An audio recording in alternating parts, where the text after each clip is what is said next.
Radio One. Musique, info et vous sur le www.r1.mu. Sur Radio One, nous avons le plaisir d'accueillir Éric Antoine. Éric, bonjour. Salut Miguel. Mais Comment tu sais ça qu'on va s'est déjà vu aujourd'hui. Oui, on s'est déjà croisés, effectivement. C'est vrai. Ça va très bien. Je suis sur Radio One. J'aime bien ces classes, tu vois. Je vais plutôt parler comme ça. Mon nom est Éric Antoine. Avec l'accent je suis sur british Radio One avec l'accent américain. Je suis tellement content d'être avec vous aujourd'hui.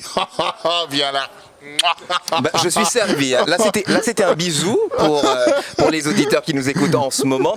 Éric Antoine, je craignais de devoir prendre des échasses pour vous rencontrer. Mais non, on est assis. Mais ça va. On fait tous la même taille. Et couché, c'est encore mieux. Bien, Bien, on va pas entrer dans les détails.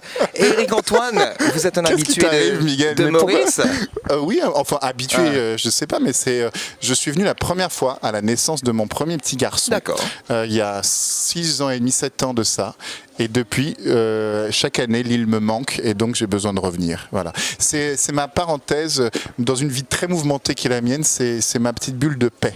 Voilà. Alors, je parlais des chasses au début. Oui. 2,07 m. 2,07 m avec l'érection capillaire. Là, en même temps. Mais là, c'est une coupe très mauricienne que vous avez. Là, c'est une coupe tornade. C'est une coupe humide. C'est-à-dire que là, on doit être à 92% d'humidité dans l'air.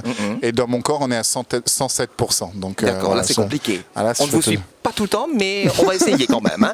Alors, vendredi soir, lors de votre prestation, le fameux best-of d'Éric Antoine, la coiffure sera là, au rendez-vous ? Bien entendu, il y a toujours érection capillaire quand il y a un spectacle, puisque le poil s'érisse sur la tête. C'est l'effet du public, ça ? Mais oui, c'est l'excitation de rencontrer le public. Et comme chacun sait, l'acte théâtral est un acte d'amour.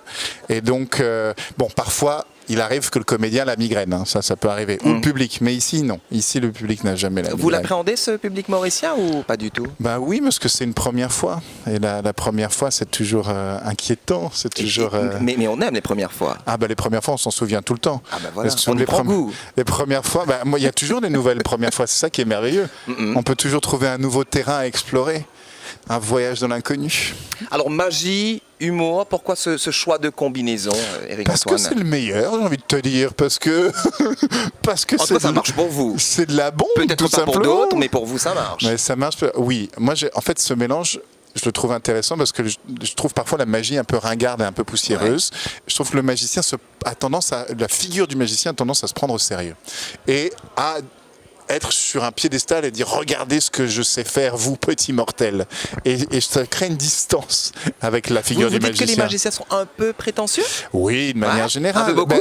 Un peu parce qu'en fait on sait des choses, on connaît des secrets que les moldus ne connaissent pas. Et donc ça nous met en position de supériorité, mais ce qui est une bêtise absolue, parce que c'est la même chose pour tous les métiers. Dans chaque métier, on a des connaissances que les autres n'ont pas. Donc c'est des lexiques professionnels et qui ne sont pas plus intéressants. Je trouve que le lexique professionnel du médecin est plus intéressant, par exemple, que celui du magicien. Donc je trouve que les magiciens se la pètent pour rien. Et l'humoriste, au contraire, lui, il rigole du monde et de lui-même. Donc le fait de rigoler du magicien que je suis, je trouve que ça enlève ce côté un petit peu prétentieux de cette figure, et ça rend le personnage plus sympathique et le spectacle plus intéressant, plus émouvant et plus humain, plus populaire. Alors ce spectacle de vendredi, le best-of, on aura droit à quoi ? Sans tout nous dévoiler évidemment, mais... J'ai envie de te dire le meilleur, c'est-à-dire que ça fait 15 ans que je fais des spectacles en France, donc j'ai répété pendant 15 ans, je suis venu à l'île Maurice, je suis prêt. Voilà, je vous fais, en fait le reste c'était des répétitions, et aujourd'hui c'est le bon moment. Vous l'adaptez évidemment au public que vous visitez à chaque fois ? Je l'adapte au public, surtout dans le texte plus que dans les effets magiques, parce que les effets magiques sont beaucoup plus difficiles à changer. Mais je change de numéro. La magie à un moment donné. Non. Entendons-nous. Non, mais tout le monde sait que je suis un escroc, mais comme je vous le dis, j'aime à le dire, un escroc net, parce que tout le monde sait que je suis pas. Mais le tout, c'est de le dire en même temps. Voilà, c'est ça. Donc moi, tout le monde sait que je vais vous tromper, mais ce qui est sympa, c'est qu'on rêve ensemble. Moi, je fais un truc qui a des années de travail, des heures d'entraînement. Et vous, grâce à votre imagination, vous créez la magie. Et donc, c'est notre duo, imaginateur, enfin rêveur et magicien qui crée la magie. Donc ça, c'est beau. Éric Antoine, rendez-vous vendredi donc. Ah, bien sûr que j'y serai vendredi. 20h MGI MGI à 20h avec Radio One. Et ça rime avec Antoine. Antoine. C'est fou, hein? Radio One. Allez, qu'est-ce qu'on souhaite à un magicien, humoriste avant son spectacle? Merde, quoi. Ouais, c'est bien. Tout simplement. Tu sais bien cette expression ou pas? Ouais. Ouais, pour ceux qui ne savent pas, je vais raconter. C'est une expression qui date de l'époque où il n'y avait pas encore de voiture. Et donc, devant les théâtres, il y avait des chevaux et des chariots et puis des carrosses. Et donc, plus il y avait de crottins de cheval devant le théâtre, ça voulait dire plus il y avait de gens riches qui avaient payé leur place pour venir voir un spectacle. Donc, on souhaitait aux comédiens un gros tas de merde.